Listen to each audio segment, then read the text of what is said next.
Gracias nuevamente por seguirnos en este conversatorio de Corporación 2030. Hoy vamos a tratar un tema muy importante, de mucha trascendencia respecto a la justicia juvenil restaurativa desde la perspectiva regional. Justicia juvenil restaurativa hoy más que nunca. Voy a pedir a nuestros panelistas invitados, por favor, que enciendan sus cámaras y micrófono para poderles dar la bienvenida. Muchas gracias a todos, gracias, Buenas bienvenidos, noches. muy buenas tardes.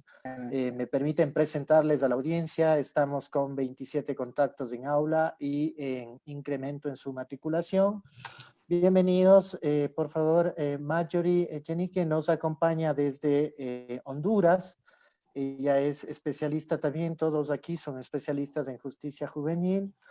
Marjorie actualmente se desempeña como oficial de protección en UNICEF en Honduras.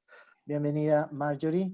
Nuestra siguiente invitada es la doctora María Fontemaki. Ella es argentina, reside en la ciudad de Mendoza. Ella es, desde hace mucho tiempo, pues está en este tema de justicia juvenil restaurativa, es fundadora y presidenta de la fundación, la Asociación Latinoamericana de Magistrados, Profesionales Operadores de Niñez Adolescencia. Ella se ha desempeñado como jueza de lo penal en la circunscripción de Mendoza. Tiene un doctorado en conducta humana, un título otorgado por la Universidad Pública de Valencia, es magíster en docencia universitaria, título otorgado por la Tecnológica Nacional también. Nos acompaña de la casa Gustavo Yal, todos lo conocen, pues es miembro fundador de la Corporación 2030, ex ministro de Justicia, ex vocal del Consejo de la Judicatura, y un gran amigo de casa, también seguidor de todos nuestros conversatorios, y hoy nos acompaña con su presencia como parte del panel, el doctor Tomás Montero, español. Él es también, perdón, estoy tratando de abrir nuestro despacho. Tomás, perdón, es director técnico de atención de la infancia en Castilla, es profesor del Departamento de Derecho, y tiene un máster en mediación y solución extrajudicial de conflictos en la Universidad de Valladolid y es miembro de la Asociación Internacional de Juristas de la Sociedad Española de Criminología y Ciencias Forenses. Te voy a adelantar que al final de este seminario, de esta charla, vamos a poner en consideración de quienes se encuentran ya conectados, 35 por el momento, una serie de materiales y documentos que han sido facilitados con la gentileza del doctor Tomás Montero para que todos podamos tener acceso a ellos. Quiero comenzar con la venia de todos, ya que les hemos dado la bienvenida. Quisiera que Gustavo nos ponga en este contexto de justicia juvenil dentro de la región, en lo normativo, en la aplicación de esto para una entrada inicial y abrir esta gran conversación de hoy día, Corporación 2030. Gustavo, adelante, por favor, bienvenido. Buenas tardes con todos, con todas, buenas noches con Tomás en España. Tomás, mil gracias por la invitación, por juntarnos para conversar de estos temas tan importantes. Un gusto compartir este panel con personas que han trabajado y trabajan en proyectos, como yo digo, inspiradores sobre el tema de justicia juvenil restaurativa, con Marjorie, con María, con Tomás en España. Antes de la pandemia ya era importante hablar de estos temas y de impulsar políticas públicas de justicia juvenil restaurativa. Creo que ahora el título es muy correcto que has escogido, porque parecería que más que nunca hay que entrar en esa ruptura de los paradigmas tradicionales y darle más importancia a temas como la justicia restaurativa en general, en mi opinión, y en particular en lo relativo a la justicia juvenil. Atendiendo a tu pedido, un marco general para simplemente gatillar el diálogo y hacer un intercambio, estoy seguro, muy productivo con todos los miembros del panel. Simplemente marcar unos hitos muy rápidos. Estamos a 3 décadas y un poco más. El año pasado cumplió 3 décadas la Convención Internacional de Derechos del Niño, de 1989, que marca un hito fundamental porque jurídicamente ya le da la que siempre ha sido un niño, un sujeto de derechos, no un objeto de las circunstancias, sino un sujeto de derechos. Y esto es algo importante que hay que tomar en cuenta porque marca un antes y un después. Y sin duda luego de de la convención se han ido desarrollando una serie de normativas a nivel nacional o internacional, incluso por las recomendaciones propias de Naciones Unidas. Pero previo a la convención ya existían la corriente de la restauración, de la justicia restaurativa, que es previa, por supuesto, a la convención y que ya lleva 4 o 5 décadas en desarrollo. Así que ahí se van juntando un poco esos dos desarrollos, el uno más normativo, que impulsa políticas públicas muy concretas, y también la justicia restaurativa que venía de antes, propugnando una serie de principios distintos a los de la justicia retributiva en materia penal. Y se van juntando en el tiempo, porque la justicia restaurativa le va aportando justamente este hecho de que el sistema penal debe dar nuevas respuestas para tener nuevos resultados. Ya lo decía Einstein, si hacemos lo mismo siempre, los resultados serán los mismos, y si queremos resultados distintos, hagamos las cosas distintas. Y de la justicia restaurativa decir, aquí se pueden hacer las cosas distintas para tener resultados distintos, porque lo que se viene haciendo con el castigo no da el resultado real que se propugna de la reintegración, la reeducación, etcétera. Y en esta alimentación recíproca, en mi opinión, de los derechos del niño, de la infancia, de la justicia juvenil en general y la justicia restaurativa, tenemos desarrollos muy interesantes a nivel de Naciones Unidas, regionales, y tenemos el más recientemente el Decálogo o la Declaración de Poderes Judiciales Iberoamericanos, que justamente se dio en Quito en abril del año 2018, que involucra ya casi una hoja de ruta mucho más concreta, aterrizada, pero que se inspira en todo el bagaje de convenciones anteriores, sin duda. Entonces creo que tenemos un marco normativo en la región bastante adecuado. Cada uno de los países ha ido desarrollando normativa nacional. Creo que el gran pendiente es aplicar integralmente toda esa normativa, y creo que con la visión además específica la formación, la capacitación. Se habla mucho de la especialización. Estoy de acuerdo, por supuesto, con aquello, la justicia especializada en materia de niñez, pero luego tener muy claro que esa justicia especializada es justicia restaurativa o sigue siendo en la práctica bastante retributiva. O esa justicia especializada, ¿es especializada en el conocimiento de las normas? ¿O es una justicia especializada que está orientando la política pública para una ejecución realmente de restauración? Para no alargarme mucho, unos aspectos adicionales. Como todos sabemos, los integrantes de este panel y muchos que nos escuchan, me dirijo más a los estudiantes tal vez, hay que recordar esas 3 R's de la restauración, ¿no? La responsabilidad, la reparación y la reinserción. Son 3 cosas, no podemos hacer énfasis solamente en una, pero sí recordar que si no hay responsabilidad, no hay restauración tampoco. No se trata de una justicia suave, ojo, no se trata de caer nuevamente en el tema del castigo, la compasión. Los niños infractores, los jóvenes infractores son sujetos, y al ser sujetos son responsables y tienen que responsabilizarse. Pero esa responsabilización no puede ser solo objeto de una retribución de un mal, por un mal, sino el hecho de entender los efectos de sus actos, volverse responsables, para entrar en un proceso también de reinserción, de reeducación, de reparación del daño, que la reparación del daño sea también reparatoria del sujeto, y finalmente en una verdadera reinserción. A veces uno se pregunta cómo se puede reinsertar a alguien que nunca estuvo insertado, que siempre estuvo excluido de la sociedad.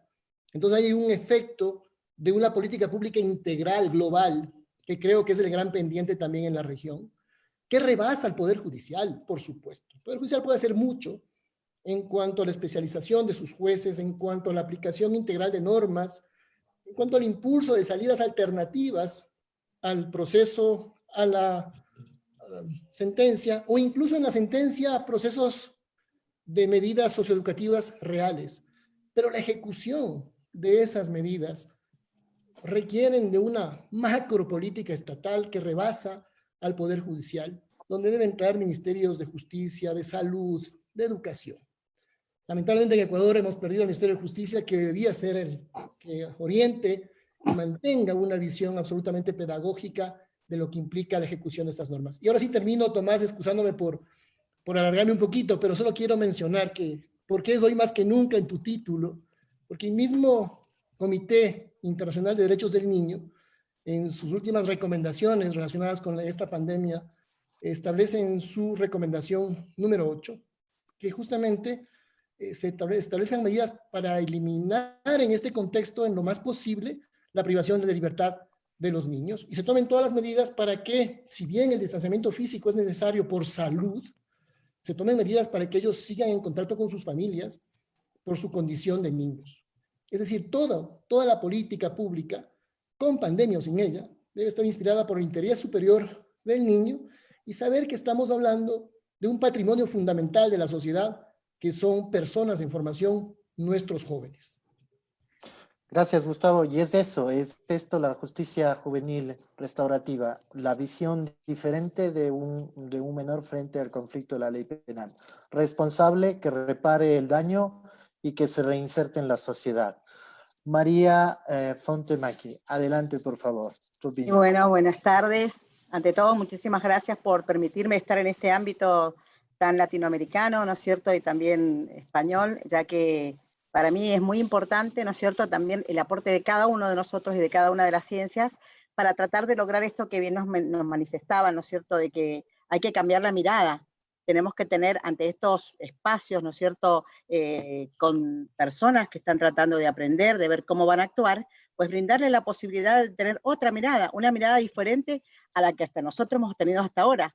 Y como bien decía, desde el año 74 Canadá ya empezó con este tipo de respuestas diferentes que se fueron tomando, ¿no es cierto?, por el resto de los países, pero más que todo yo creo desde una manera teórica, porque en la práctica, más allá, ¿no es cierto?, de todas las convenciones, incluso la Convención de los Derechos del Niño que nos habla de desjudicialización, ¿no es cierto?, de priorizar la flexibilidad, el interés superior de judicializar, y también las observaciones, ¿no es cierto?, del Comité de Derechos del Niño y el Decálogo de Justicia Juvenil Restaurativa, y que tiene su antecedente en la Declaración Iberoamericana, nos están diciendo que tenemos que aunar esfuerzos, que tenemos que tratar de que estos conflictos, ¿no es cierto?, sociales sean realmente preparados de otra manera, una manera más flexible, más colaborativa, más interdisciplinaria, y puntualmente creo que eso es lo más importante, que en estos escenarios tan complejos como actualmente nos da, por ejemplo, esta pandemia que no nos permite salir, cuántos conflictos ¿sí?, se están generando y que a veces no podemos ver.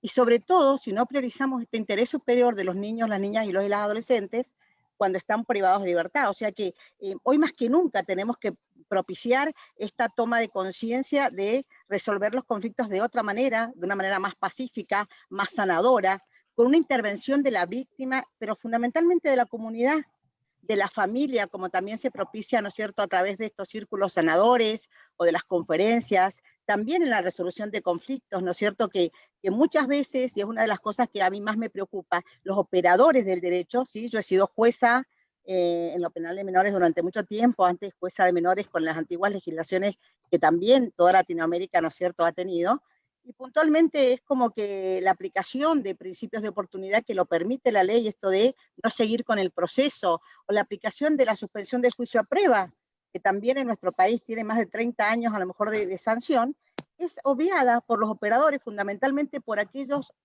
por los defensores, por ejemplo, y más en la infancia, es lo que más me preocupa, de no buscar una alternativa, que a lo mejor es más trabajosa porque tenemos que ver a la víctima, hablar con el niño. Entonces, no, es más fácil por ahí llegar a un juicio abreviado, terminamos la declaración de responsabilidad y nuestra ley, por ejemplo, permite la absolución de pena, entonces, bueno, pero no es ese el tema. El tema es llegar, como decía bien nuestro anterior orador, o sea, tenemos que tratar de ver que haya una responsabilización, una reconciliación,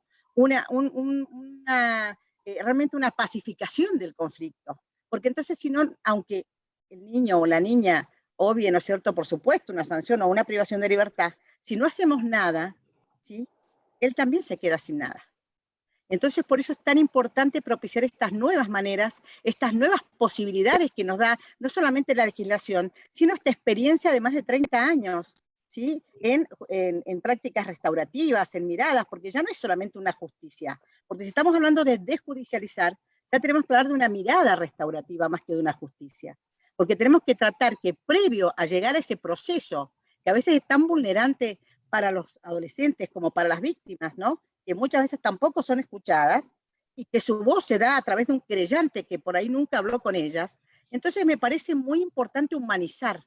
Esto es humanizar, poner al ser humano en el centro de este conflicto y darle la posibilidad de esta reconciliación, de esta sanación. un tema muy interesante es que en Argentina, por ejemplo, en el año 2017, ¿sí?, con la ayuda también de Tierra de Hombres, ¿no es cierto?, y de la Universidad de Ginebra, se posibilitó que el gobierno eligiera, ¿no es cierto?, una persona de cada una de las provincias argentinas, somos 24, para becarlas para hacer este, ¿no es cierto?, curso, que muchos de ustedes seguramente lo conocen en la Universidad de Ginebra, ¿no es cierto?, donde se especializaban en justicia juvenil restaurativa. Y esto es un avance, o sea, capacitarnos, darle la importancia desde los estamentos gubernamentales a la capacitación en estos temas. Y puntualmente luego de esto sacó un protocolo que precisamente habla de resolución de conflictos y de mediación en justicia juvenil restaurativa, aunando conceptos, poniendo maneras de actuar, que se puede llegar a la conciliación, a la mediación o a la reconciliación en cualquier etapa del proceso. Y también, como digo, esta capacitación que se dio a referentes, ¿no es cierto?, de la justicia juvenil, también sirvió para un cambio de paradigma en el sentido, ¿no es cierto?, de la cultura. Esta cultura judicial tan represiva a veces, ¿no?, y que quiere simplificar los procesos, y en realidad lo que tenemos que tratar de hacer es que cumplan con el objetivo. El objetivo de la convención, que es muy claro en el artículo 40, o sea, tratar de que los y las adolescentes sean tratados con dignidad, para que ellos aprendan a respetar este derecho de terceros. Esto lo tenemos hace 31 años en nuestra legislación internacional.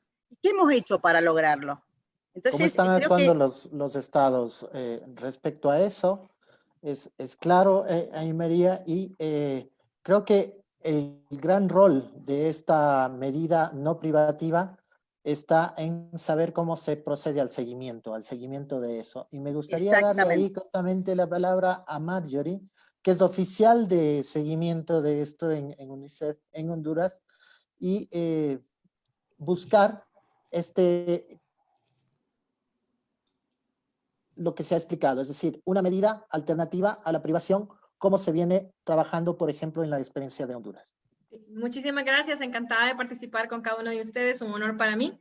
Y pues en relación al caso de Honduras en particular, comentarles un poco desde dónde venimos y a dónde vamos, específicamente con este enfoque fundamental de justicia restaurativa, basados no solamente en la convención, como lo mencionaban anteriormente, y toda esa legislación nacional e internacional, y también en la Declaración Iberoamericana y todos los decálogos. En efecto, nosotros en Honduras, uno de los temas más olvidados ha venido siendo el tema de justicia juvenil, y sobre todo sin ningún enfoque específico en materia de justicia restaurativa, más un enfoque adulcentrista. Sin embargo, a partir de 2014, que se dieron unas principales reformas dentro de nuestra legislación nacional, se empezó a trabajar en la construcción de un sistema de justicia juvenil que realmente estuviera dotado de estas oportunidades. Y yo lo que veo acá, en caso concreto de lo que mencionaba ya María Fontacchi, y bueno, lo que han comentado un poco, es que para poder instalar en un país realmente los principios de justicia restaurativa en el sistema de justicia juvenil, que más se ha venido trabajando en Honduras en el sistema de adultos, es a partir de realmente la construcción de la institucionalidad que se haría cargo realmente y de la especialización de este gran sector. Entonces, y fundamental, creo que hay dos líneas grandísimas que hemos venido trabajando y que desde UNICEF hemos venido impulsando además desde estos espacios, era el fortalecimiento institucional de realmente un aparato institucional que entendiera, que tuviera la capacidad de impulsar todo el tema de justicia. Porque si bien es cierto, la normativa ya lo recogía, no es lo mismo descender los estándares y los principios internacionales a una práctica real. Y ahí en donde yo sí que veo dos caminos, como lo decía anteriormente. Uno, la parte normativa y jurisdiccional, es decir, si no tenemos la legislación nacional que nos lo permite, si no tenemos el criterio de oportunidad, le llamamos nosotros aquí en Honduras al principio de oportunidad, no tenemos esas medidas jurídicas que desvían el proceso, que respondan realmente a buscar la justicia restaurativa a través de la responsabilidad, la restauración, la reinserción, la reparación, pues no podríamos estar hablando de poder iniciar este camino.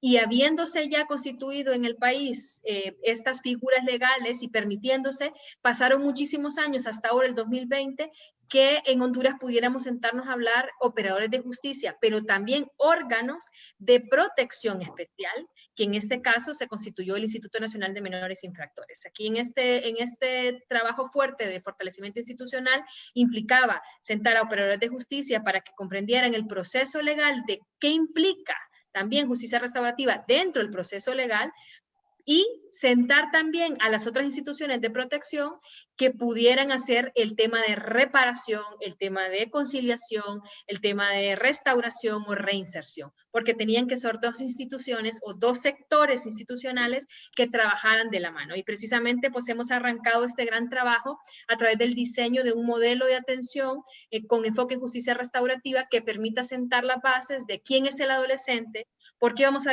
dar desviación, y en países como los nuestros, Honduras, Centroamérica, Guatemala, El Salvador, que son las mismas realidades, poder tener documentos claros de qué hacer en términos de reparación y restauración en enfoque ya de protección, no únicamente como un tema, como se ha venido trabajando en la región por la presencia de maras y pandillas, como un tema de seguridad pública nacional, por una parte. Y por otra, que tampoco es única y exclusivamente la acción tutelar que hemos venido tratando de luchar, de eliminar de los jueces, queriendo educar a través de la privación de la libertad a los adolescentes, como el único espacio. ¿Por qué? Porque los otros sistemas o los otros subsistemas de protección de niñez no funcionaron, entonces esta es como la última oportunidad en la privación de poder garantizar derechos, visto desde la visión que anteriormente se había dado. Pero entendiendo que el sistema de justicia no se presenta de esta manera. Y ahí el trabajo que hemos ido desarrollando, pero como lo decía, no solamente en Honduras, sino en la misma realidad, tanto en El Salvador y Guatemala, con la construcción de programas específicos y especializados para ellos, y lo que hemos logrado como resultado es ver una variación en las estadísticas de los 100% de los adolescentes que estaban empezando en el sistema de justicia, ingresaban directamente a medidas privativas. Hoy se redujo a un 20% y el 80% están en medidas no privativas de la libertad. Ahora, el gran reto, como lo mencionaba antes, es tratar la desjudicialización, porque quieras o no, están fuera de la privación, están fuera, es decir, no están privados de libertad, si seguimos judicializando a los adolescentes. Pudiendo en algunas causas específicas buscar opciones, ¿verdad?, de desjudicialización o vías rápidas que permitan mayor desarrollo, porque es, como lo dice la Convención, entre menor contacto con el sistema de justicia, pues mejor puede ser de alguna u otra manera su rehabilitación. Y otro gran reto que tenemos es realmente la atención especializada en materia psicológica, en materia de reinserción, habilidades para la vida, educación, empleabilidad, que son elementos donde la justicia restaurativa nos da una respuesta, porque no va a depender únicamente del Instituto Nacional o del INAMI o de Salud o Educación, sino que es la comunidad quien abre el camino y quien reinserta. Y al no haberlo sacado de su entorno para estigmatizarlo como privado de libertad, encontramos que es una comunidad abierta que da seguimiento y acoge. Son estigmas que vamos a tener que ir rompiendo, pero que a través de la justicia restaurativa vamos a ir encontrando ese camino. Un poco para Muchas gracias, Marjorie. Importante esto, romper estos estigmas, es aparte entender qué es la justicia restaurativa, un enfoque diferente. Lo grato de esta charla. Tomás Montero, por favor, coméntanos esta visión de la justicia restaurativa. Buenas noches a todos desde España, buenas tardes allí. Y en primer lugar, gracias por invitarme. He tenido la ocasión de seguiros estos días en anteriores conversatorios y me parece una iniciativa estupenda, práctica y la que he tenido ocasión de aprender mucho. Habéis elegido, yo creo que es un título interesante, ¿no? Justicia juvenil restaurativa, ahora más que nunca. Y yo, para poder hablar ahora más que nunca, mi reflexión va orientada más y hasta ahora, ¿qué ha sido hasta ahora la justicia juvenil en nuestro mundo, ¿no? Yo creo que podemos sacar una fotografía que sea común para todos y que sea bastante compartida, lógicamente, cada país, cada región con sus particularidades, ¿no? Cuando hablamos de justicia juvenil y de justicia restaurativa en el plano internacional, hay muchos pequeños, grandes hitos locales que han ido marcando el camino en este desarrollo de la justicia juvenil, seguramente en principio buscando esas garantías procesales que no tenían y que tenían los adultos, pero si hacemos vista atrás y hacemos un repaso rápido, pues hay aspectos que ya han salido en este conversatorio, ¿no? Ya hemos hablado de los primeros programas en Canadá, en Ontario, de mediación entre víctima y delincuente. En Estados Unidos, un momento también paradigmático, la sentencia del caso Gaul, en inglés es decepcionante, ¿no? Que supuso también un antes y un después en la justicia juvenil en ese país. Entrando ya en el siglo actual y por acercarnos a realidades propias, pues también tuvo mucho eco, no solamente en el país, sino fuera del país, en Argentina, la sentencia del año 2013 sobre el caso Mendoza y otros versus Argentina, ¿no? O recientemente en Ecuador, la sentencia del año pasado de la Corte Constitucional, que también ha supuesto pues, un momento importante y que no solamente ha tenido repercusión local en los países donde han tenido o donde se han producido esos hitos, sino que han tenido un efecto expansivo en la zona y en la región, generando pues, debate y generando puesta en común de hacia dónde teníamos que ir. Pero yo creo, y ahí todos convenimos, que el gran punto de inflexión, cuando hablamos de justicia juvenil, está en la Convención sobre los Derechos del Niño del año 1989 de Naciones Unidas, que generó una importante convulsión a nivel internacional y que hizo que nuestro entorno de países de Iberoamérica, todos los países rápidamente nos fuéramos sumando a esa convención y que incluso la llegáramos a incorporar a nuestras constituciones y que todos iniciáramos una carrera legislativa, unos procesos legislativos guiados en la mayoría de los casos por un gran convencimiento sobre que podía haber un mejor o podía ofrecerse a la infancia en general un mejor futuro y especialmente a los niños a los adolescentes que estaban inmersos en procesos con la justicia. Y así nos encontramos con que en mayor o menor medida y con mayor o menor retraso, todos los países del entorno iberoamericano tenemos una legislación post-Convención de Derechos del Niño, salvo, creo recordar el caso de Argentina, no sé si que estaban trabajando en una nueva legislación y no sé si hay algún país más que todavía no tenga una legislación post-convención, ¿no? Pero hemos ido configurando entre todos un marco jurídico acorde a lo que la Convención de Derechos del Niño nos dice. Nos habla de leyes, procedimientos e instituciones especializadas y, a ser posible, cuando sea posible, específicas, que es otro gran debate especializado y específico. Y este podría ser una pequeña fotografía, un pequeño retrato de lo que ocurrió en el mundo, en nuestro mundo iberoamericano, en la última década del siglo pasado y en los primeros años del siglo XXI, ¿no? Pero tras este primer gran momento vino lo que en economía se llama el efecto rebote, ahora está tan de moda con el tema del coronavirus, ¿no? Que hay quien dice que la economía se va a reconstruir tan rápidamente como se está destruyendo, y en justicia juvenil pasó algo más o menos parecido, ¿no? Y todo lo que en principio era una esperanza de cambio, de paradigma, que diera mejores resultados, se fue convirtiendo poco a poco en todo lo contrario: políticas de tolerancia cero, populismo punitivo, y que en muchas ocasiones estaban alimentadas por los propios medios de comunicación, que ponían el foco en la adolescencia como el causante de todos los males y de toda la inseguridad que asolaba en muchos de nuestros países. Quizá muy simplista, pero podía ser un retrato muy similar o muy válido para prácticamente todos los países, ¿no?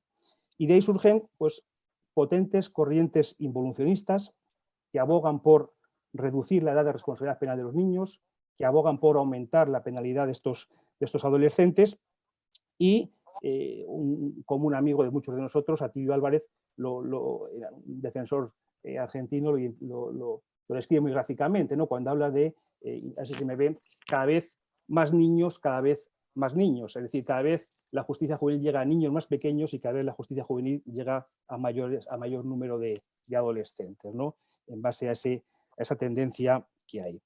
Pero en paralelo a estas corrientes involucionistas, también ha habido un importante esfuerzo de organismos internacionales por poner la justicia restaurativa en el centro del tablero de juego. Y en este aspecto yo creo que Iberoamérica ha sido pionera y está a la cabeza. Lo habéis recordado ya vosotros en vuestras intervenciones, como hay muchos hitos muy importantes, ¿no? La declaración del año 2015 en sede de la Conferencia de Ministros de Justicia de Países Iberoamericanos, la declaración o el decálogo judicial iberoamericano aprobado en en Quito en el año 2018, con un papel importante de Ecuador, por cuanto que en aquel momento, creo recordar, ostentaba la Secretaría Pro Tempore de Cumbre, ¿no? Con lo cual fue impulsor de esos trabajos.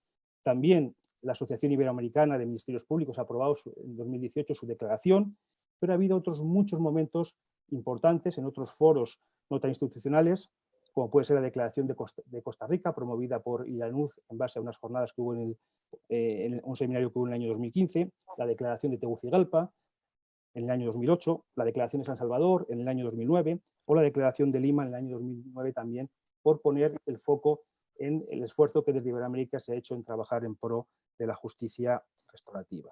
Algo que ha dicho Gustavo y que me gustaría recalcar, porque a veces parece que no todo el mundo lo ve así, el enfoque de una justicia juvenil restaurativa, este enfoque no implica ni impunidad en el menor, tampoco implica un tratamiento más blando, una menor intervención sobre el menor, tampoco implica una quiebra del principio del jus poniendi, que a los penalistas les importa mucho, ¿no?, en este debate, ni tampoco implica, y eso es importante recalcarlo, una mayor inseguridad ciudadana, donde a veces se vincula la justicia restaurativa con este tipo de planteamientos. Y este equilibrio en el que vivimos ahora, por una parte ese populismo, ese retribucionismo renacentista, y por otro lado ese interés superior del menor, en este dilema la dogmática penal ha apoyado poco o muy poco, porque la justicia restaurativa no ha sido generalmente bien recibida por los penalistas, o por lo menos en el ámbito del derecho penal español, derecho penal del marco continental. Pero, a pesar de todo, creo que a día de hoy, el cambio de paradigma en la justicia juvenil hacia un modelo de justicia juvenil con enfoque restaurativo ya no tiene marcha atrás, porque creo que hay un amplio consenso y un amplio apoyo por parte de autoridades y por parte de operadores jurídicos, que creo que nos permite ser muy optimistas de cara al futuro. Si bien yo creo que tenemos que empezar a hacer autocrítica para no caer en la autocomplacencia que en los primeros años de desarrollo de programas de justicia juvenil restaurativa pues hemos podido llegar a caer, ¿no? Y en este análisis crítico debemos reflexionar sobre aquello que hemos hecho bien, sobre aquello que estamos haciendo muy bien, porque yo creo que hay cosas que están haciendo muy bien, pero también sobre aquellos rumbos que es preciso enderezar y esos caminos que hay que empezar también a andar.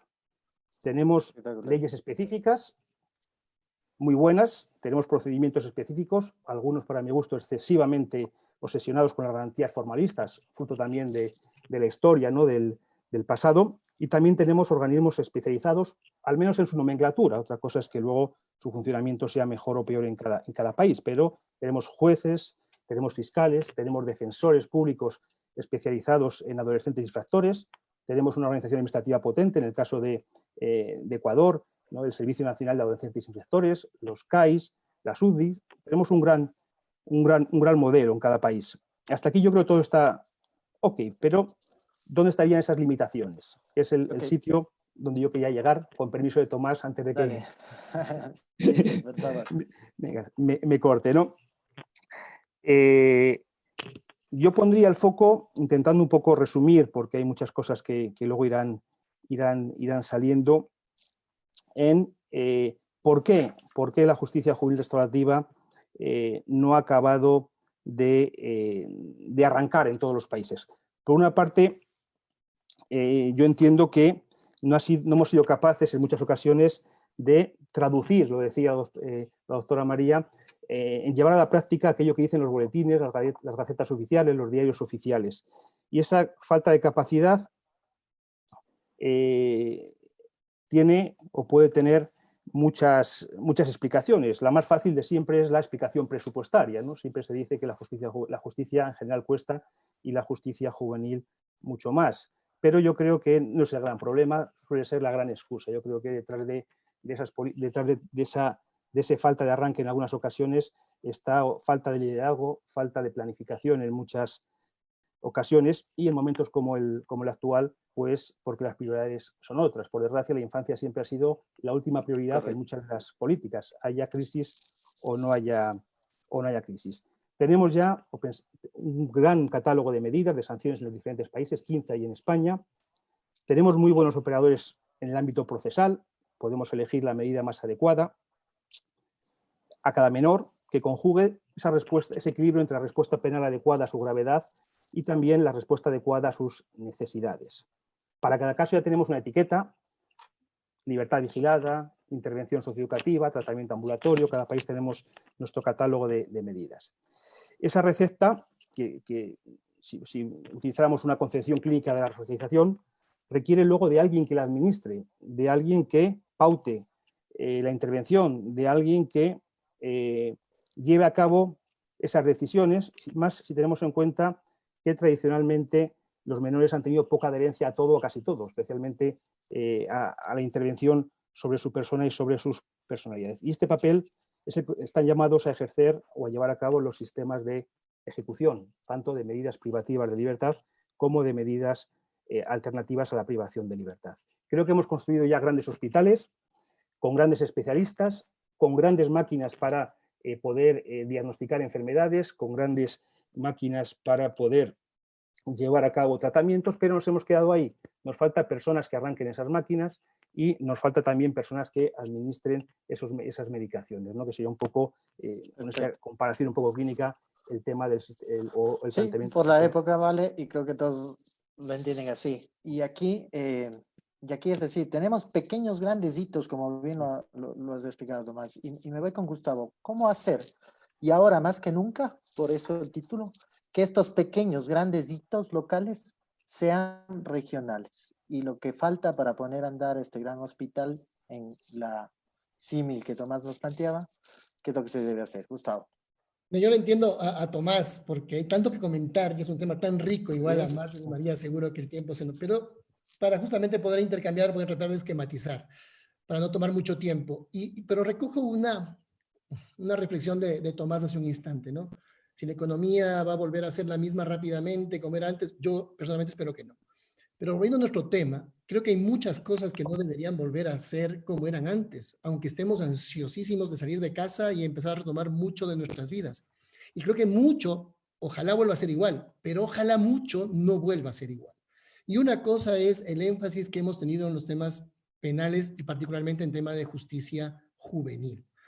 Y se ha hablado mucho del tema de la formación y creo que ahí, alguna vez con Tomás Montero decíamos, las universidades deben jugar un rol fundamental y no solamente en la capacitación, decíamos, sino en la investigación social sobre las respuestas restaurativas reales. Y creo que ahí hay mucho terreno por investigar y trabajar para que esa pospandemia empiece a ser realmente distinta en cuanto a la ejecución de políticas públicas. Recojo un tema, esquematizo rápidamente, porque se ha mencionado a ciertas salidas en el proceso. Aquí hay varios temas, ¿no? La prevención, el tema de los procesos en sí mismos, las salidas alternativas y luego la ejecución de medidas socioeducativas, no privativas y privativas de libertad. En cada universo hay mucho por hacer. Me voy a quedar un poco primero con la parte del proceso y sus salidas alternativas al proceso. Ahí se habla de la mediación, de la conciliación. Pero creo que hay que hacer una distinción fundamental, permítanme, ustedes lo saben, pero es bueno recordarlo para nuestro auditorio. Una cosa es la justicia restaurativa y otra cosa son los procesos restaurativos, donde está la mediación, la conciliación, la negociación, en la medida en que sean procesos restaurativos. Aquí podemos rápidamente recordar que hay por lo menos 4 modelos de mediación. Y digo esto porque al menos en nuestro país uno es muy conocido y a veces se agota ahí, el modelo colaborativo de Harvard, que se enfoca en la satisfacción y está muy bien. Y creo que ha sido un gran avance en las teorías de negociación, pero no es el único modelo. También hay el modelo de comunicación circular de Sarakov, que aporta mucho en los temas de comunicación para reconstruir relaciones, pero aún no estamos ni en el uno ni en el otro en la restauración. Aportan mucho, herramientas, pero no son restauración en sí mismas. Y si tenemos mediadores solo formados en la colaboración, podrían llegar al nivel de la satisfacción de intereses, pero no a la restauración en sí misma. Luego tenemos el modelo de la mediación transformativa. Ahí estamos bastante más cerca de la restauración, porque ese ya enfoca a la mediación como un proceso transformativo de valores, adaptativo a nuevos valores, como procesos pedagógicos de nuevos valores, de comprensión mutua más allá de la satisfacción de intereses, lo cual nos acerca mucho a la restauración. Y otro modelo que me parece interesante es el modelo integrativo, del profesor Pesqueira de México, que recoge un poco todos los modelos y lo enfoca más en la participación comunitaria. Y creo que ahí sí estamos entrando mucho en lo que es la restauración, la participación de la comunidad para sanar a la víctima, para sanar al delincuente, déjenme usar esta palabra tan de moda en tiempos de pandemia, y para sanar a la sociedad también. A la víctima, que se rehabilite, que sea reparación de su daño, sin duda, quizás algo más que la reparación material solamente. Hago este enfoque rápidamente, esta esquematización, porque creo, por ejemplo, si queremos restaurar, no solo necesitamos la ley, que qué bueno que la tenemos, y en Ecuador hace muchos años, en el Código de la Niñez y Adolescencia, donde hay todas estas medidas. Pero creo que tenemos mediadores, sobre todo de un modelo colaborativo, muy bueno para muchas cosas, pero tal vez insuficiente para la restauración real. Y necesitamos hacer énfasis en ese tipo de formación para que los procesos sean realmente reparadores y que vayan hacia la restauración. Pero no solo eso, sino que los acuerdos bien logrados luego se puedan ejecutar correctamente y obtengamos el resultado final de la restauración, que significa, finalmente, aunque no es romántico, es real, recuperar la armonía social rota por la actividad de delincuencia contra la ley. Y reafirmo lo dicho por ustedes y por Tomás, no es una justicia blanda, es una justicia muy difícil. Hay que responsabilizarse por ejercicio de libertad, para ser más libres y por lo tanto más sujetos. Y esto es muy complicado en la práctica y requiere un enfoque multidisciplinario en su ejecución y por lo tanto una macro política de Estado, insisto. Creo que hay avances interesantes en Ecuador. Quizás luego comento lo de la Corte Constitucional que Tomás ha dicho y que me parece también una acertadísima decisión, pero también hay lamentables retrocesos institucionales que Marjorie ha notado. Necesitamos instituciones que puedan ejecutar esas políticas públicas realmente reparadoras, que al final del día económicamente son mejores para el Estado. Podríamos poner números en la mesa que grafican aquello.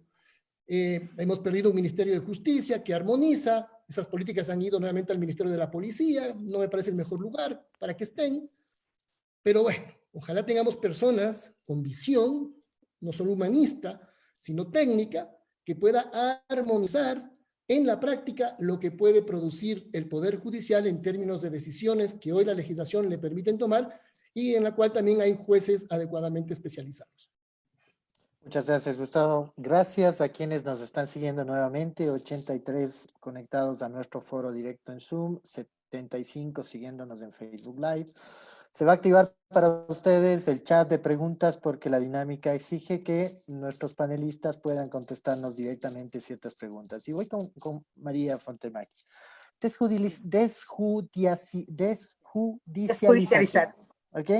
¿Es tan difícil hacerlo como pronunciarlo? No, realmente, bueno, un poco me quería... de jueces, ¿ah? Es cuestión también de jueces, de capacitación y de permiso legal, un poco es lo que tenemos que tener en cuenta. Fundamentalmente los principios, ¿sí? Los principios del interés superior nos tienen que guiar fundamentalmente, el de la formación y protección integral, el del desarrollo, el de la mínima intervención y concentración, el poder aplicar estos principios de oportunidad, el tema de la proporcionalidad, de la información adecuada de todas las partes, ¿no es cierto? De esta participación que tiene que tener, como decíamos, la víctima, la comunidad, de la interdisciplina, de la especialidad, de esta autocomposición que también nosotros tenemos que lograr. Pero también me quería referir un poco a lo que nos estaba diciendo Tomás respecto a la legislación. Es cierto que en nuestro país aún no hemos logrado, después de más de 35 años de democracia, un cambio legislativo que incorpore varios de estos principios, ¿sí? Tenemos una ley, como digo, de la época de un proceso militar, que lamentablemente con varios, ¿no es cierto?, proyectos que se han presentado, el mayor escollo ha sido esto del punitivismo, ¿no es cierto?, demagógico, diría yo, en cuanto a que los proyectos lo que han intentado es bajar la edad de punibilidad. Por ejemplo, el último proyecto traía prácticas restaurativas dentro de lo que sería su normativa, pero bajaba la edad de punibilidad a los 15 años, hablaba de sanción. Otra de las cosas importantes que traía, y que a nosotros nos parece importante que traiga una ley, es el tema de la cesura. O sea, en tanto y en cuanto no lleguemos a una desjudicialización total, tenemos que separar el tema de la sanción de la declaración de responsabilidad. Y puntualmente esto es lo que tratamos de lograr a través de la interpretación de toda la legislación con la convención como, ¿no es cierto?, algo que nos tiene que guiar. Puntualmente, aunque no tengamos una ley nacional que incorpore algunas de estas prácticas, nosotros de todas maneras la justicia las tiene que incorporar a partir de la interpretación de la Convención, del Decálogo, de todas las reglas de Naciones Unidas, de las observaciones de la Comisión, de las observaciones también de la Corte Interamericana, que son obligatorias para nosotros, y también, ¿no es cierto?, por supuesto, del Comité. ¿Qué es lo que pasa entonces desde el marco jurídico? Aunque no tengamos una ley general, porque nuestro país, al ser un país federal, cada provincia tiene su propia legislación procesal. Y en estas legislaciones procesales sí se ha tomado este principio, como en la nuestra, ¿no es cierto?, de poder aplicar criterios de oportunidad, por ejemplo, y también una de las cosas importantes que tiene esta ley, que aunque sea, ¿no es cierto?, decimos inconstitucional, es el tema de poder absolver de pena, de no aplicar sanción absolutamente si el juez, después de una, digamos, audiencia, considera que no es necesario.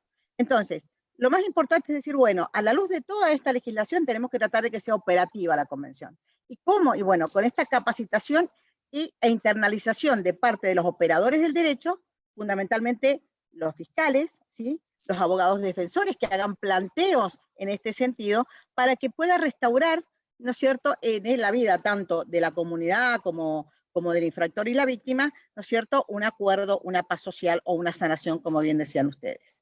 Por eso me parece fundamental que esta desjudicialización se tome también, ¿no es cierto?, como una práctica, y a partir, como digo, hay un protocolo a nivel nacional federal que habla de esta mediación o reconciliación previa o solución del conflicto.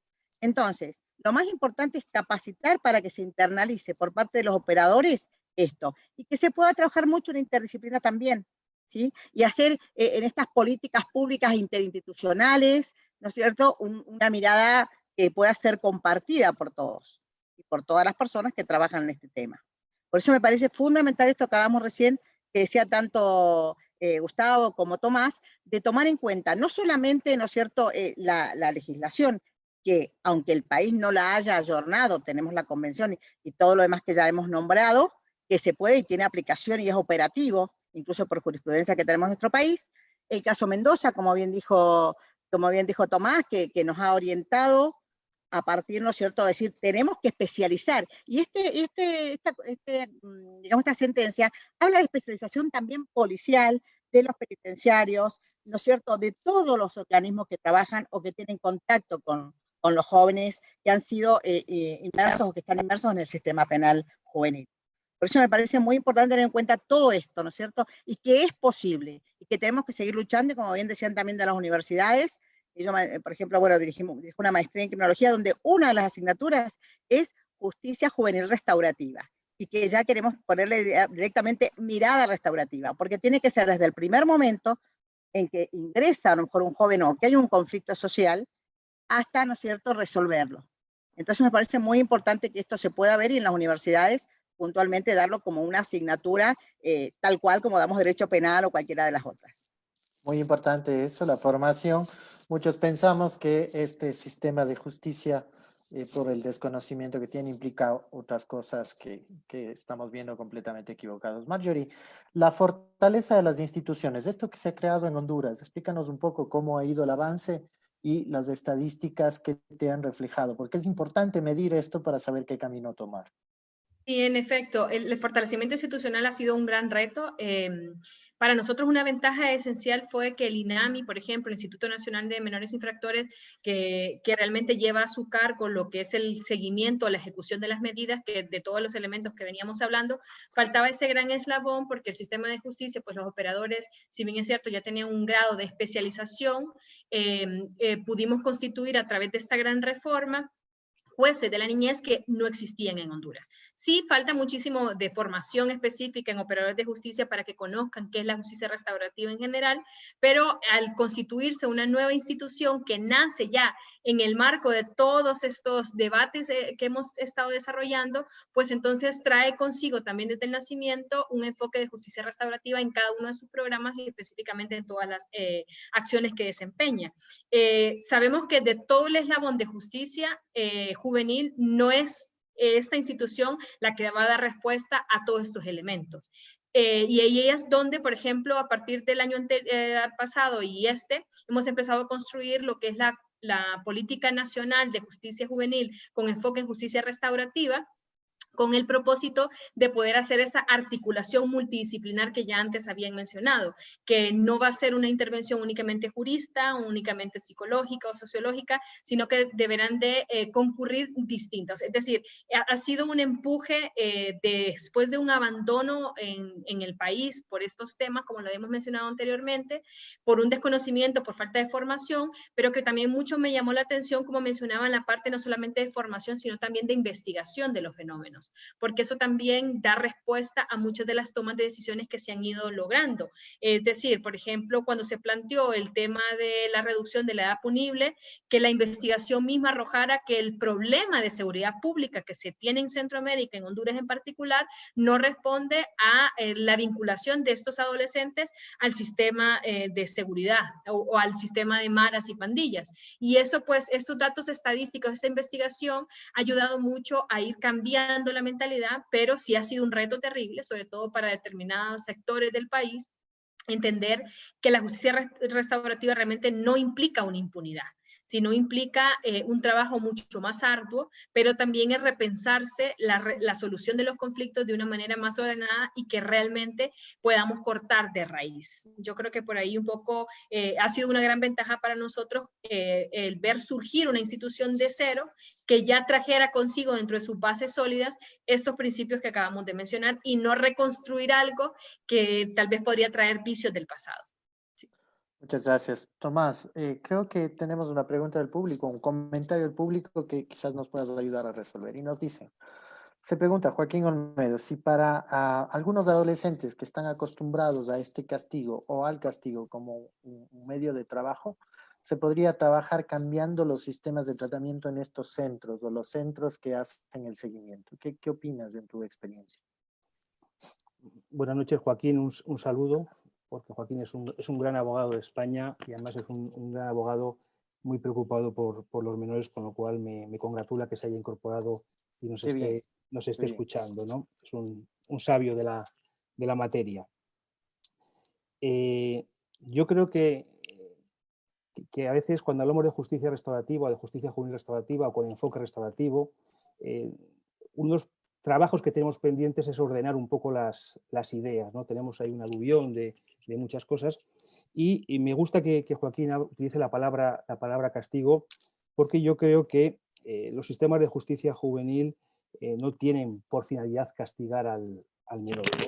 Su finalidad es muy distinta, su finalidad es su incorporación social. Poniéndolo en palabras de la propia Convención de Derechos del Niño, su artículo 40 dice promover su reintegración y que asuma una función constructiva en la sociedad. Ese es el objetivo, no es castigarle. Lógicamente, cualquier respuesta, hasta con toda la buena intención del mundo, el adolescente la va a sufrir o la va a vivir como un castigo. Solamente tenemos que ponernos en cómo perciben nuestros hijos nuestras correcciones, ¿no? A partir de ahí, la virtud de que pienso mucho, pero el tiempo no me acompaña para poder contar todo lo que pensaba contar, ¿no? Pero yo he intentado buscar 5 puntos claves sobre los que poder un poco construir un debate en torno o una reflexión sobre la justicia juvenil. Lógicamente se quedan fuera otros muchos y quizás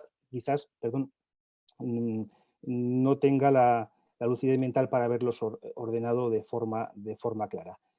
Lo primero es que debemos de pensar que creer en una sociedad sin delitos es una pura utopía. Igual que es una pura utopía creer en un sistema penal del tipo que sea donde la privación de libertad desaparezca. Yo creo que eso está en la mente de cualquier persona que trabaje en este ámbito. Yo creo que el planteamiento debe ir por otro camino, que es, por una parte, trabajar para que el número de delitos cometidos por menores descienda y también para que la privación de libertad cumpla el papel para el que fue o para el que está destinada, que es un papel de última ratio, y en aquellos casos en que esa privación de libertad sea necesaria, se pueda llevar a cabo con la debida dignidad hacia los menores, ¿no? Los menores, incluso también hacia los propios trabajadores de los sistemas penitenciarios, que también trabajan en unas condiciones bastante difíciles. A partir de ahí, la lucha contra la delincuencia juvenil para mí tiene un camino claro, que es la prevención. Es decir, la prevención es las políticas preventivas que hagan de la educación y el apoyo a las familias su bandera, tejiendo una red de apoyo a estas familias. Yo creo que es la clave en esta lucha contra la delincuencia juvenil. Decía el Defensor del Pueblo de España, en el año 2002, cuando evaluaba la aplicación de la ley, decía que le parecía una ley buena, la ley nuestra del año 2000, entró en vigor en el año 2001, decía que le parecía una ley buena y que seguramente esa ley haría que muchos adolescentes no acabaran enfrentándose al Código Penal de adultos. Pero también decía que si hubieran funcionado la familia, la educación, los servicios sociales, los servicios de sanidad, los servicios de salud mental, muchos adolescentes tampoco hubieran tenido que enfrentarse a la ley penal juvenil, ¿no? Con lo cual la prevención yo creo es el camino. El tercer punto de reflexión es la necesidad de un cambio de visión. Lo decía también, lo apuntaba de alguna manera Gustavo, ¿no? Lo barato que es las políticas de justicia restaurativa desde el punto de vista puramente económico, puramente crematístico, ¿no? Hay muchos estudios ya que dicen que la justicia juvenil no es un coste, sino es una inversión. Por cada dólar que tú inviertas, por cada euro que tú inviertas, a medio plazo vas a tener una rentabilidad de 5, 6, 8, 10 dólares. Con lo cual hay que cambiar ese paradigma y ver que cualquier dotación presupuestaria que vaya enfocada a este fin es una inversión, nunca es un costo. La cuarta reflexión es que para que un sistema funcione tiene que tener un capital humano y un capital técnico importante. La justicia juvenil tiene que tener como presupuesto profesionales muy cualificados y llevarse a cabo a través de programas de reeducación y reinserción social que estén basados en la evidencia. Hemos trabajado durante mucho tiempo con mucha vocación, pero con poca claridad de ideas, y yo creo que ese es el camino. Y en esta línea entraría la última reflexión, que es, lo ha apuntado también Gustavo, el papel de la academia, el papel de las universidades en todo este proceso. No solo formando buenos titulados, donde además yo creo que sería preciso que a los currículos, a las mallas académicas de cualquier titulación que esté llamada a trabajar con niños deberían de incorporar también en sus asignaturas un enfoque de los derechos de la infancia, sensibilizar, comprometer a estos profesionales, pero también en la cualificación de todos aquellos operadores que se incorporen a los sistemas de justicia, programas de intervención, programas de tratamiento y también en la evaluación y análisis de resultados. La investigación es un papel altamente importante. Yo creo que por esos 5 serían un poco las piedras angulares las que deberíamos de ir orientando los trabajos en el futuro. Muy bien, y María, ni la sociedad sin delitos, ni penas sin privación, siempre y cuando sea de última ratio. En la experiencia de juez penal, me gustaría comentar esto, ¿cuál es el abordaje que se ha dado en estos años en tu experiencia y cómo ha costado cambiar esta visión?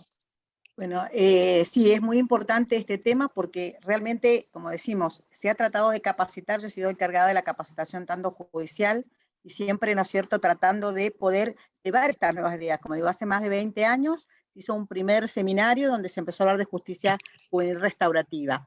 Ahora, ¿cuál es el tema, el escollo con el que me he encontrado también? El tema de los defensores o de los fiscales que solamente circunscriben como justicia juvenil restaurativa a la resolución del conflicto a través de la mediación. Entonces, me parece muy importante ampliar, ¿no es cierto?, esta mirada a las respuestas que se puedan dar. Fundamentalmente, como digo, el tema de la reconciliación, el tema de la solución del conflicto. Y también, respecto a lo que decía Tomás, no poner demasiados escollos, demasiados protocolos a esto. Puedo contar una experiencia. Hace más de 20 años se creó un equipo de mediación piloto interdisciplinario con trabajador social, psicóloga y abogada. Ellas trabajaban puntualmente con el infractor, con la víctima, con la familia y a veces también hasta con la comunidad por las redes que se tienen también que crear para poder hacer la contención. Pero cuando este prueba piloto que se hizo en mi tribunal en forma gratuita por parte de estos profesionales se toma desde la Corte Suprema de Justicia, la Suprema Corte, como ya un protocolo, como ya, ¿no es cierto?, una forma de trabajo, pusieron tantos escollos y tantos límites que no podía ser tal delito, que no podía ser tal edad, que en realidad dejó de funcionar. Por eso me parece muy importante que esto fue evolucionando a partir de la capacitación, pero fundamentalmente de creer que este sistema, ¿sí?, va a llevar más paz, va a llevar, realmente se van a cumplir con los objetivos de la justicia juvenil, que es esta inclusión social, que es este desarrollo.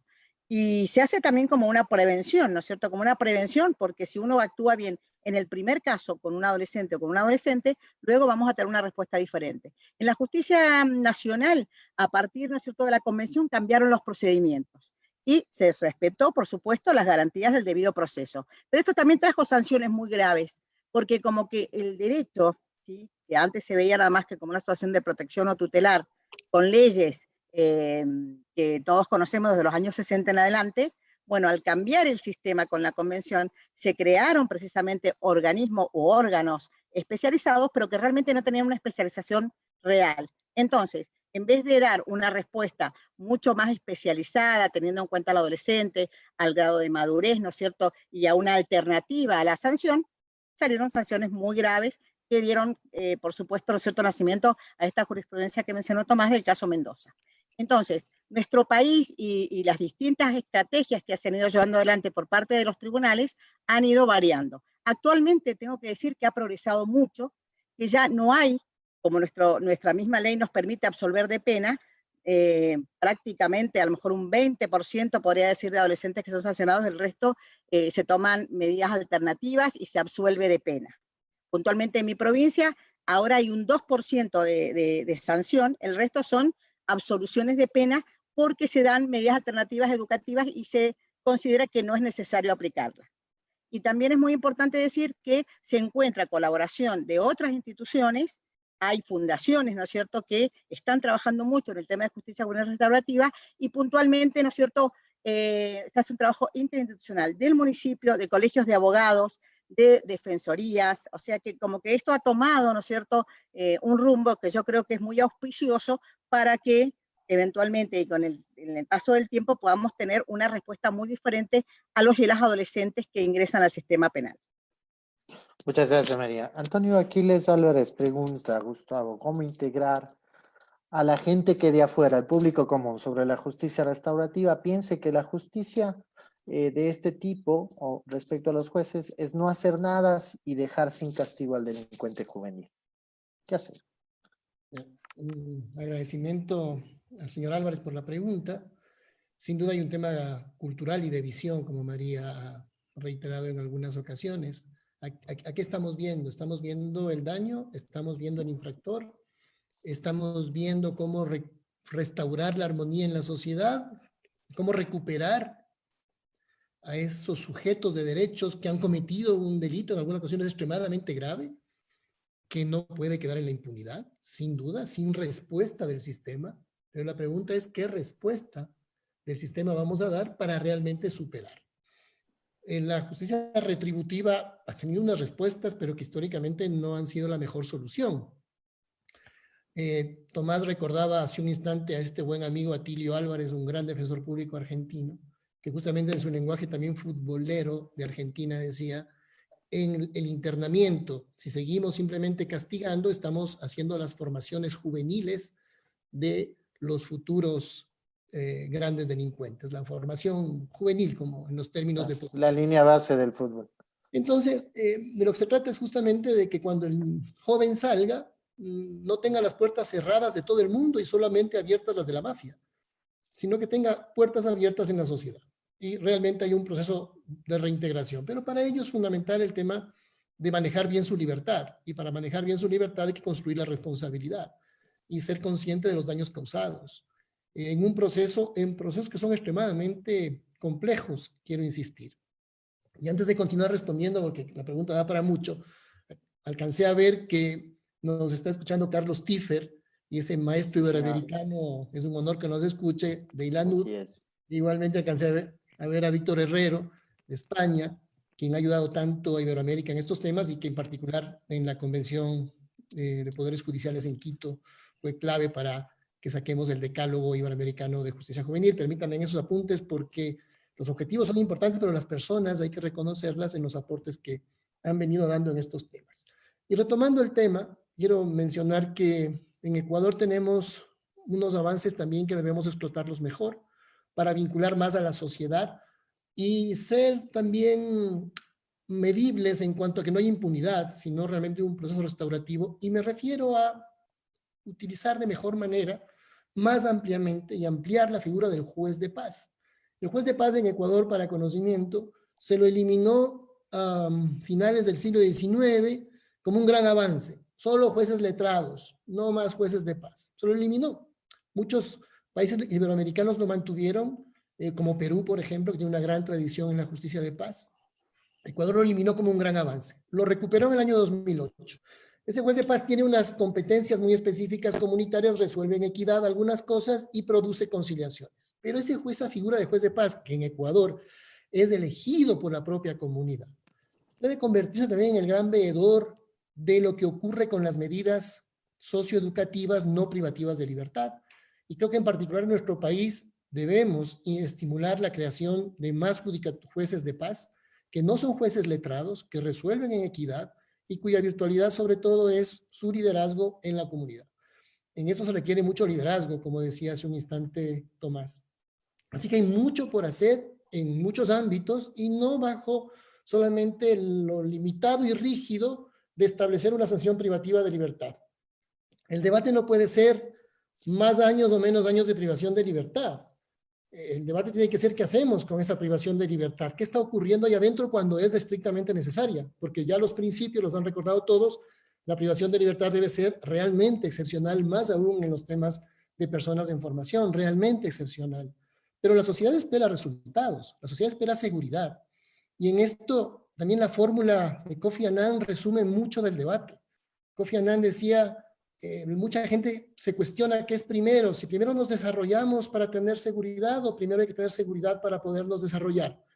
Lo cierto, decía Kofi Annan, es que no habrá ni desarrollo ni seguridad sin un respeto de los derechos de los ciudadanos, sin un respeto profundo de los derechos humanos, tanto en las políticas de seguridad como en los ámbitos de las políticas de desarrollo.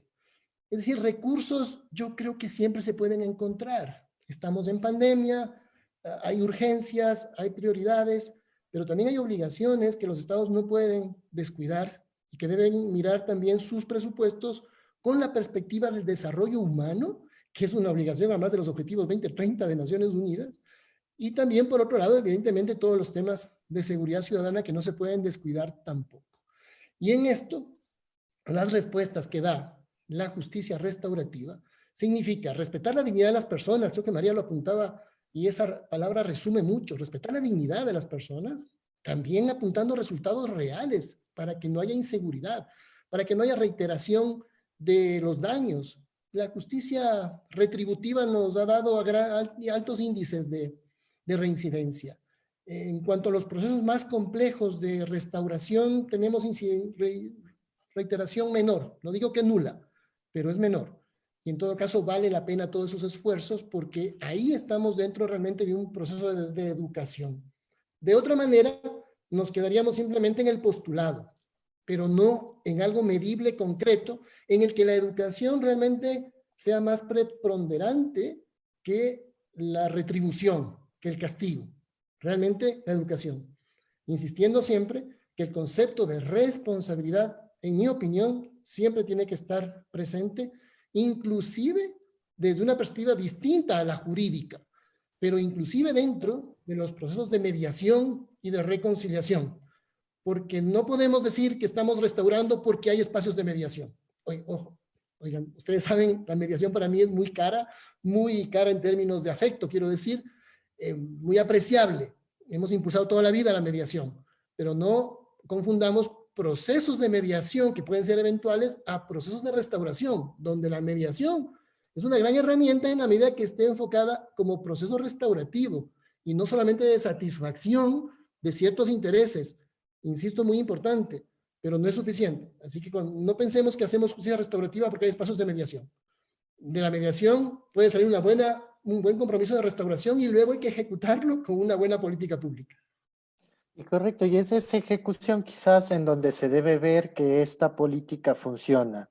Y ahí, Marjorie, te doy la palabra con una siguiente pregunta. ¿Cuál es el nivel de cumplimiento que has notado en estas medidas socioeducativas que no son privativas? Porque la gente se pregunta, ¿se dan estas medidas? La pregunta es, ¿se cumplen? Excelente. Me parece súper interesante, sobre todo retomando la última idea que mencionaba Gustavo, que la mera existencia de programas de mediación o conciliación no implica que tengamos presencia de justicia restaurativa en el país o en los países. En efecto, cada uno de los enfoques de los programas de intervención o los programas de atención o de reparación deben de tener esos componentes esenciales de una justicia restaurativa, que ya lo han mencionado ampliamente acá. Y yo creo que ese es el reto más grande, y creo que en Honduras realmente tenemos ese gran reto.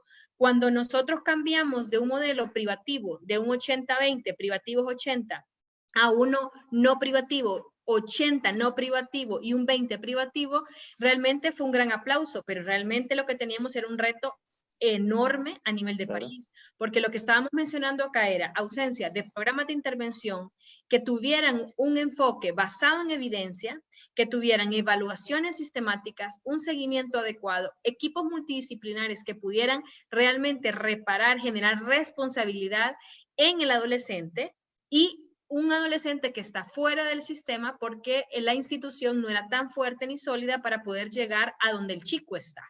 Y entonces ahí la comunidad, que todavía no ha asumido un rol importante, que todavía no comprende el tema de justicia, donde hay ausencia de Estado, básicamente de otros servicios, no digamos el de justicia, se convierte realmente en cuáles son mis brazos extendidos, cuáles son mis redes, mis redes de apoyo, que por ejemplo en España existen prestadores de servicios muy ampliamente, pero que en Honduras todavía no lo hemos creado. Digo, en Honduras y en la región centroamericana, ¿no? Hablo más a nivel general.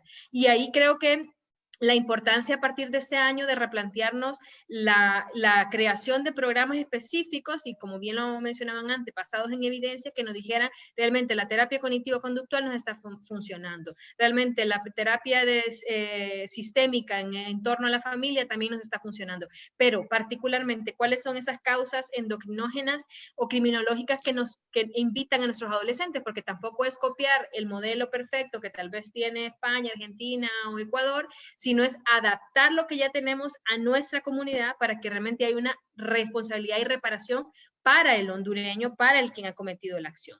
Y ahí creo que sí, avanzar y creer que por la simple presencia de algunas instituciones o algunos programas no significa que estamos haciendo justicia restaurativa, y me parece que es súper importante detallarlo, porque tampoco quiero señalar que el éxito de que tengamos más adolescentes en medidas no privativas o sustitutivas a la libertad implica que nosotros estamos avanzando enormemente en justicia restaurativa. Al contrario, estamos con un reto enorme porque ya nos adentramos a lo mismo, pero falta dotar de contenido cada una de estas medidas socioeducativas, que no es simplemente tenerlos con llamadas telefónicas, que no puedo llegar allá, sino que con contenidos específicos, que la mediación sea realmente una mediación con justicia restaurativa, que la conciliación también, que si va a ser un círculo, que si realmente una reparación, que realmente veamos que el fin último de la medida se haya cumplido a través del seguimiento adecuado que tuvo el técnico o la misma comunidad, si es que está como prestador de servicios,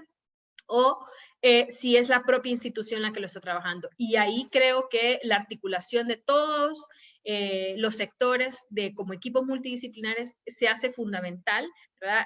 Porque no solamente bastaría con creer que lo hemos logrado, cuando realmente tal vez podríamos estar vulnerando más derechos en algunos de los adolescentes que se encuentren afuera en mayor riesgo por estar en la misma vinculación de la mara o de la pandilla, que sabemos que para Centroamérica es algo fuertísimo que trabajar, y podríamos también estar dando mal mensaje sobre lo que es la justicia restaurativa en el sistema de justicia penal para luego generar un rechazo si esto no funciona. Entonces, creo que hay unos elementos ahí que hay que tener en cuenta. Perfecto. Sí, es muy importante eso, el sistema de control. Me lleva tu comentario a decir, bueno, esto no es solo de abogados entonces. Tomás Montero. Yo creo que más que no es que no sea solo de abogados, sino que a lo mejor sobran los abogados. Sí, permiten un poco exagerar, ¿no? Hablamos de adolescentes y hablamos de educación, formación de esos adolescentes, y no hay nada más o menos educativo que un procedimiento penal, porque un procedimiento penal se aprende que con la mentira se consigue una resolución satisfactoria, ¿no? Yo en el año 2000, cuando implementábamos la nueva ley, tuvimos un debate en un colegio de abogados donde participaba un juez, participaba un fiscal, Participaba miembros del equipo técnico que asesora a los juzgados y estábamos las entidades que ejecutamos las medidas, ¿no? Y lo decía, se generó ese debate, ¿no? Y decía un abogado que sí, que para él el interés del menor era aquello que el padre del menor decidía que era el que pagaba la factura del abogado, y el padre del menor decía que para él el interés era la solución de su hijo fuera o no fuera culpable, ¿no? Entonces, por eso decía que los abogados pueden llegar a sobrar, y que me perdone Joaquín, que está por ahí, que me perdone Carlos, que también está por ahí, otro gran amigo de España. Pero sí que es cierto que es un trabajo multidisciplinar, que es un trabajo con un banco con muchas patas, y el reto es conseguir que todas esas personas trabajen como un verdadero equipo y no trabajen como compartimentos cuasi estanco, que cuando están de acuerdo todo funciona perfectamente, pero cuando no están de acuerdo son incapaces de sentarse y poner sobre la mesa una solución que sea eficaz para el menor.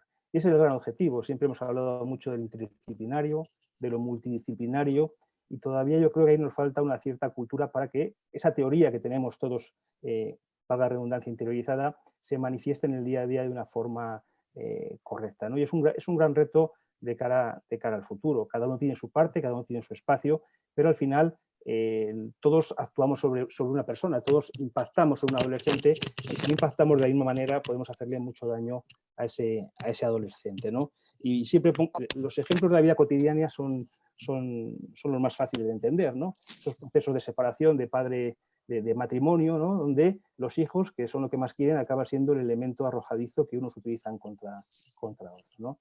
El adolescente, per se, es utilitarista y va a buscar de cada uno aquello que pueda darle mejor resultado. Si no conseguimos tener una estrategia uniforme a la hora de trabajar con el adolescente, lo que vamos a encontrar va a ser que el adolescente nos va a poner contra nuestras miserias y contra nuestras contradicciones, ¿no? Yo, de lo poco que he aprendido en más de 30 años trabajando en ejecución penal juvenil, es que mientras los adultos nos movemos mucho en el campo de los grises, nos hacemos con la edad relativistas, los chicos entienden el blanco y el negro. Si a un adolescente te pregunta, doctor, ¿voy a salir de permiso estas vacaciones? Y dices tal vez, él va a entender siempre que sí. Él necesita una respuesta clara y concreta, donde digas sí, no le digas no, y le digas la verdad y le expliques por qué le está diciendo la verdad. Yo creo que los abogados, los jueces, los fiscales son una parte importante, importantísima, porque estamos hablando de procesos penales, y yo entiendo que a día de hoy sería muy complicado desvincular el sistema penal de la justicia juvenil, entre otras cosas, porque experiencias pasadas llevaron a que lo que hicimos con la intención de proteger al menor, lo que hicimos fue desprotegerle totalmente, ¿no? Y hay una serie de garantías que, lógicamente, solamente un sistema puede aportar. Pero ese sistema exige que los operadores no jurídicos tengan una base jurídica importante y que los operadores jurídicos tengan una base en ciencias de la conducta, sociología, psicología, como lo queramos llamar, ¿no? Hemos caído muchas veces en el error de formar jurídicamente a todos y no hemos formado en otros aspectos relacionados con la psicología, la sociología, el trabajo social, la pedagogía, a los operadores. Ese es un gran reto. Y hay aprovechando lo que decía antes María, o al hilo que ella intervenía, en España a mí me gusta mucho medir los datos, yo lo cuento todo, ¿no? Y al final había un grupo argentino que está atacado por la edad, de Lutier, ¿no? Que tenía una frase muy famosa, que decía que las estadísticas nunca fallan, y que cada 10 españoles que veíamos la televisión, 5 éramos la mitad. Es decir, era bastante de perogrullo, ¿no? Bueno, pues medir y cuantificar es importante. Y hoy, entre los documentos que os he pasado un dictamen de la Fiscalía General del Estado, del fiscal que coordina los temas de menores, y pone de manifiesto cosas muy importantes, donde dice que las soluciones alternativas que hay dentro del sistema legal español se aplican mucho, pero se aplican muy desigual por parte de los diferentes fiscales en los diferentes territorios. Eso tiene una explicación, a mi modo de ver, y es distinta formación de cada uno de ellos. En el año 2000, cuando entró en vigor la nueva ley, se incorporaron muchos jueces de menores que no tenían la especialización en menores. El compromiso era, el sistema, simplificando mucho, es que cuando hay una vacante de menores se tiene que cubrir por un juez que tenga la especialización de menores. Si no aparece un juez con esa especialización, El que adquiere esa plaza por el concurso tradicional de judicatura lo hace con el compromiso de especializarse tan pronto haya un curso de especialización. Pues, en el primer año de aplicación de la ley había en una comunidad autónoma, no voy a decir cuál, la mitad eran jueces especialistas, la mitad no eran jueces que no tenían la especialización. El número de medidas privativas de libertad impuestas por los jueces no especialistas cuadriplicaban a las impuestas por los jueces especialistas. Eso demuestra que la formación tiene un impacto muy importante en estos temas. Muchas gracias, Tomás. A todos quienes nos siguen, estamos 74 en aula, 65 en Facebook. Quiero comentarles que vamos a pasar este momento al chat y estará colgado en nuestra página web una dirección de Drive para que ustedes puedan descargar todos los documentos a los que nos hemos referido en este seminario web y quedará cargado posterior a que cerremos unos minutos y ustedes puedan ingresar. Adicionalmente, nuevamente al inicio del chat, les invito, ahí tienen la dirección del Congreso Latinoamericano. Es un seminario online también al que pueden acceder y me permito leerles http://latinoamericano-medionaf.com/seminario-online para que sigamos profundizando estos temas y agradecerles a todos. Estamos a 1h20 de nuestro seminario. Quisiera cerrar con Gustavo nuevamente, sin dejar de agradecer a todos, Marjorie Echenique, Tomás Montero, María Fontemaki y Gustavo Yal para su cierre. Yo les agradezco mucho porque la formación, como bien cerró Tomás Montero, es lo más importante.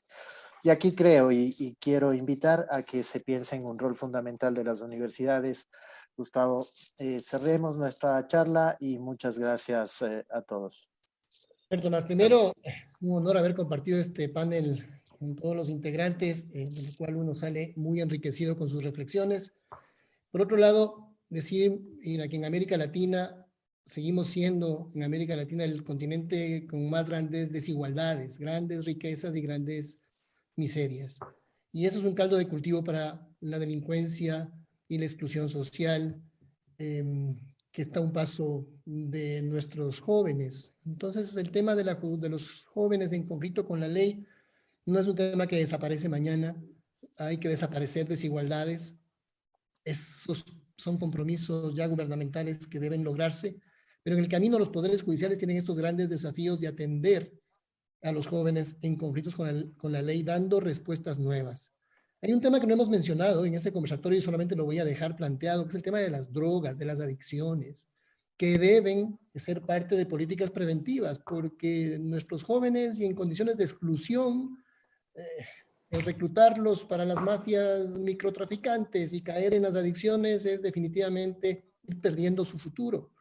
Entonces hay un tema preventivo. Se ha trabajado mucho a niveles de los sistemas iberoamericanos en tratar de tener una justicia preventiva y también sanadora del tema de adicciones, pero hay desafíos enormes que ya rebasan al Poder Judicial y que pertenecen ya a políticas públicas más globales.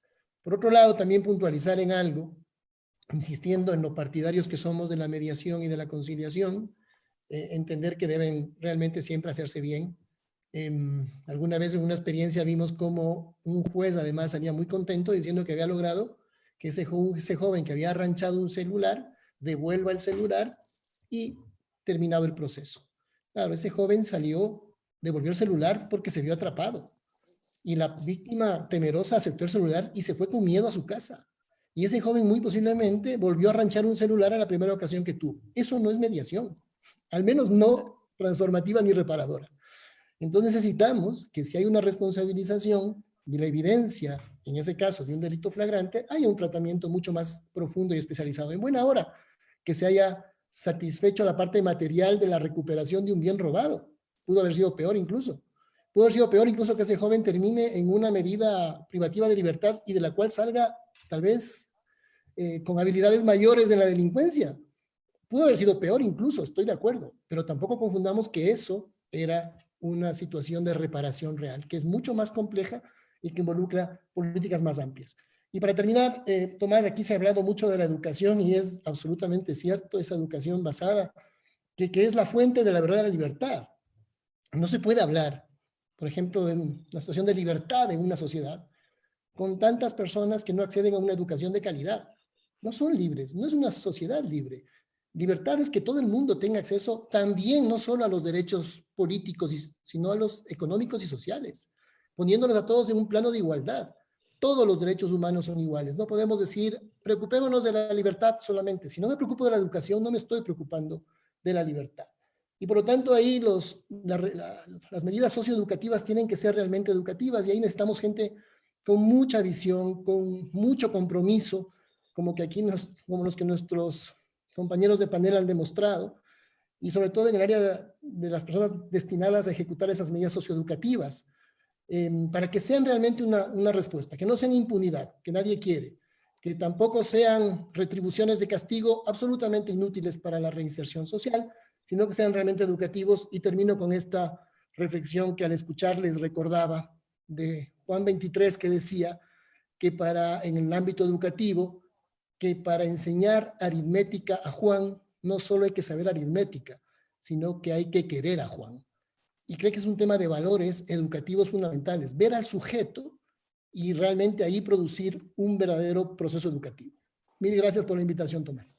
Muchas gracias, Gustavo. Muchas gracias nuevamente, Marjorie, Tomás, María Fontenaki y Gustavo Yal, hablando de justicia juvenil restaurativa. Ahora más que nunca, y es verdad, ahora más que nunca lo reiteramos. Reparación, reinserción, todos los términos sobre los que hemos hablado, esperamos en lo posterior poderlos seguir abordando con todos ustedes. Este ha sido un nuevo esfuerzo de la Corporación 2030.